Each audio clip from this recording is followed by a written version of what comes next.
La próxima ronda de negociaciones entre ucranianos, rusos y Estados Unidos en Abu Dhabi promete ser, bueno, probablemente la más mediática. Por extraño que parezca, sí, porque después de las dos rondas anteriores hubo, ya saben, una especie de velo de secreto. Todos intentaban hablar lo menos posible. Esta información se dosificaba. Y ahora presten mucha atención a esto. Budanov se sube tranquilamente al tren, se toma una fotografía y justo desde la primera frase que pronuncia lanza un troleo de un nivel absolutamente épico sobre Medinsky. Y luego Peskov responde a todo esto. Miren, de camino con los colegas vamos a discutir las lecciones de nuestra historia.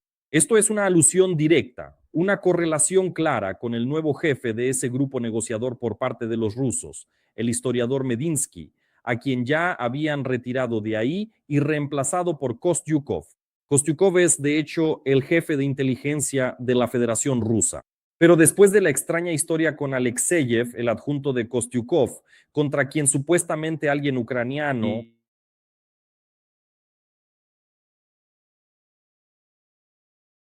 después de algunos intentos de atentado, decidieron ocultar un poco a Kostyukov para que no fuera tan central en toda esta historia. Pero, oh Dios mío, de nuevo algo ha cambiado, ya sea por iniciativa de Washington o simplemente porque los rusos entienden que no es correcto cambiar de caballos en medio del río. Kostyukov permanece en la delegación. Y por eso, tal vez aquí Budanov sepa algo y Budanov sabe que Medinsky es una figura absolutamente formal que aparece allí como una pequeña astilla, una observación sobre el hecho de que nos ofendimos por toda esta historia con Alexeyev, probablemente sí, pero eso no tiene ninguna importancia para nadie, así que Kostyukov se queda allí. ¿Cómo sabemos que Kostyukov se queda? Es evidente, y esta publicación de Budanov es como una reacción a la composición anunciada de la delegación que hoy dio a conocer Peskov. Hoy Peskov habló con la prensa y realizó varias declaraciones interesantes.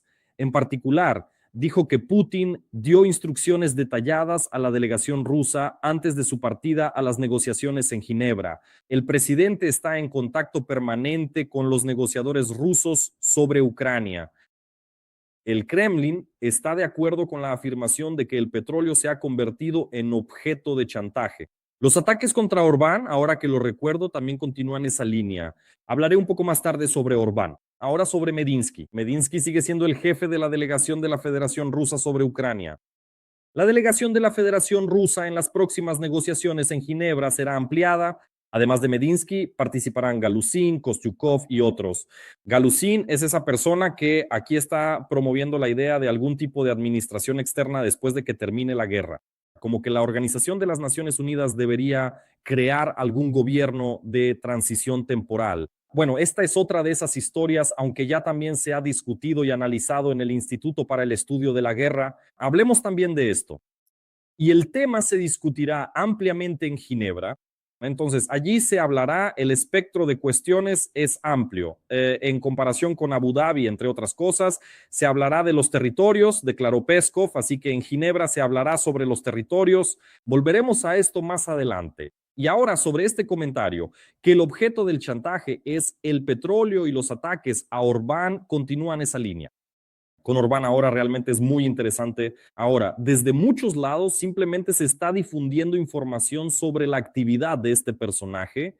Bueno, en primer lugar, ellos junto con Fico, que es el primer ministro de Eslovaquia, decidieron escribir una carta abierta a Zagreb, a la dirección del país Croacia, y de hecho propusieron una historia así. Se dirigieron a Croacia con la solicitud de permitir el tránsito de petróleo ruso a través del oleoducto Adriático. Efectivamente, así es. Una carta conjunta dirigida a Zagreb fue enviada formalmente por Peter Sijarto junto a la ministra de Economía de Eslovaquia, Denis Šaková. Bueno, por supuesto, por encargo de Fico y Orbán. Los líderes prorrusos de estos países han declarado en repetidas ocasiones que el suministro de petróleo y gas desde Rusia es de vital importancia para sus países. Y también señalaré que el tránsito del oleoducto Druzhba, que pasa por el territorio de Ucrania, fue detenido a finales del mes pasado en el contexto de los ataques masivos de la Federación Rusa contra la infraestructura energética ucraniana. Así que ahora una jugada inesperada. Y hoy mismo, de repente, bueno, dependiendo de cómo se mire, a Orbán lo visitó Marco Rubio, quien terminó su participación en Múnich, en la conferencia de seguridad de Múnich. Y primero fue a ver a Fico y luego llegó a Orbán. La mitad de las tareas de Marco Rubio están relacionadas con, esto viene de Trump, por supuesto, para apoyar a Orbán, hacer algún tipo de campaña electoral a favor de este candidato, porque evidentemente Trump está interesado en él. Y la otra mitad tenía que ver precisamente con la historia de mañana, que tendrá lugar en Ginebra.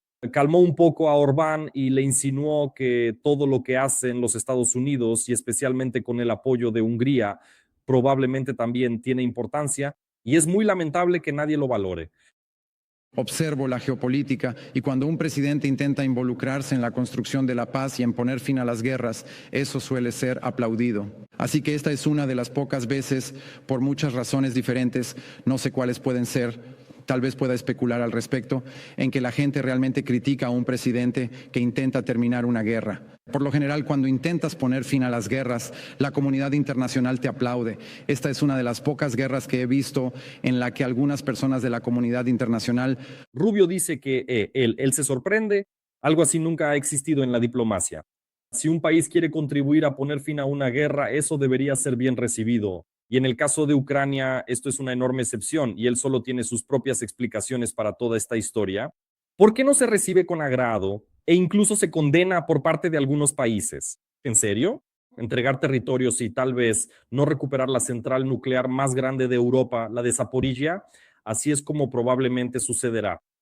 Y después de eso quieren que todos estén satisfechos. Además, amigos estadounidenses, por ejemplo, el húngaro Orbán y Fico dicen que la membresía de Ucrania en la Unión Europea es una amenaza. Y de ahí luego surgen esas historias sobre la gran barriga de Orbán y cosas por el estilo y cosas similares. Bueno, en principio la indignación es comprensible. Hoy, por ejemplo, también hay muchísimas publicaciones de Volodymyr Zelensky. Saben que el presidente ucraniano dio una entrevista demoledora en Político y de nuevo hizo eso de lo que sus oponentes políticos, especialmente en Ucrania, lo acusan. ¿Para qué provocar al dragón antes de salir a pelear con él, verdad? Pues Volodymyr Zelensky volvió a expresarse de manera bastante emocional, tanto sobre los estadounidenses como sobre los rusos, pero también hay cosas bastante constructivas allí, aunque estén ocultas entre las emociones. Por ejemplo, nuestros amigos estadounidenses están preparando garantías de seguridad, pero primero decían este intercambio de territorios o algo así, y luego garantías de seguridad, algo así. Esto es como una absoluta falta de respeto y rechazo de esta idea, ¿verdad? Yo considero que primero deben estar las garantías de seguridad. En segundo lugar, el hecho de que estemos dispuestos a un compromiso, dice Zelensky, no significa que vayamos a entregar nuestros territorios. ¿A qué tipo de compromiso estamos dispuestos? No a uno que le dé a Rusia la posibilidad de recuperarse rápidamente y volver a venir a ocuparnos. Eso es importante.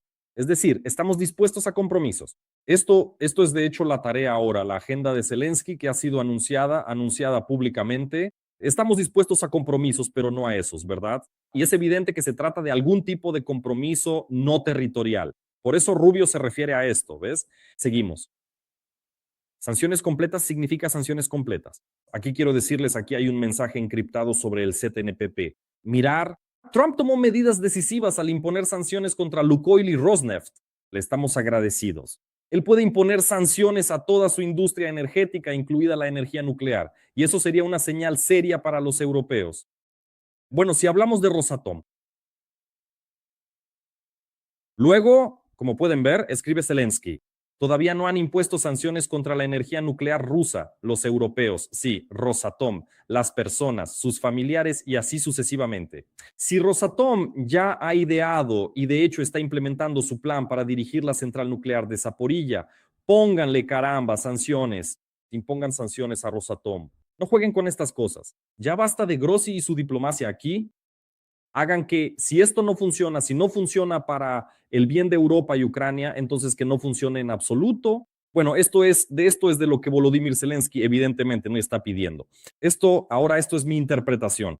Pero ¿qué vemos aquí? ¿Por qué precisamente hoy, cuando sabemos que mañana se van a decidir allí cuestiones de compromiso, cuestiones de la pertenencia territorial de la central nuclear de Zaporizhia, y así sucesivamente, un amplio espectro, como dice Peskov. ¿Por qué hoy aparece una publicación sobre Rosatom? ¿Creen que es una historia casual? Ahora, respecto a los territorios, aquí resulta que ya nos están creciendo algunos apetitos. Negociaciones en Ginebra, pues RBC cita al Instituto para el Estudio de la Guerra. Dicen que el ISEBU explicó qué más, además de territorios, quiere Rusia de Ucrania. ¿Cómo? ¿Por quién? ¿Cómo que qué más podemos decir? Y es que aquí es donde recordamos precisamente a Dmitry Peskov, junto con toda la composición detallada de la delegación y ese apellido específico que ya les mencioné hace un momento hoy mismo, ¿verdad que sí? Ahora, un momento. El apellido Galusin, quien de repente hace 2 días declaró que no es suficiente simplemente entregar a Rusia, aún nadie está entregando nada, pero que no es suficiente entregar las regiones de Zaporilla, Gerson y respectivamente Lugansk y Donetsk. Además, es necesario establecer un gobierno amistoso, un poder amistoso hacia la Federación Rusa que desarrollará las relaciones y el intercambio cultural entre Kiev y Moscú. Es decir, de hecho debe haber un gobierno, ¿saben? Como después del levantamiento de Varsovia durante la Segunda Guerra Mundial. Los polacos tendrían que haber sido comunistas entonces. ¿Entienden? Si ellos querían su propio Estado independiente, pues aquí ahora es igual. Esto es absolutamente estalinismo. Ahora es un estalinismo absoluto. Es decir, lo que sucedía hace 80 años no se diferencia en nada de lo que está ocurriendo ahora. En esencia, lo que tenemos ahí es una segunda conferencia de Yalta, llámenlo como quieran, ¿sí? Este es el único paradigma, la única construcción sobre la que se basa toda esta lógica, ¿verdad? Habrá un país, pero el país tendrá nuestro gobierno. Entonces, todos estos territorios son absolutamente una formalidad, porque Ucrania de todos modos es nuestra y la central nuclear de Zaporilla ni siquiera se discute, eso también es todo nuestro. Medinsky o no Medinsky, no importa quién esté en el grupo de negociación, la última palabra de todos modos la tendrá Putin. Así es. Es decir, si el ISBV ahora intenta explicar algo, no es a los ucranianos a quienes intenta explicar, sino al mundo, que los apetitos están creciendo. Sabemos que esos apetitos no han desaparecido en absoluto y no se han ido a ningún lado.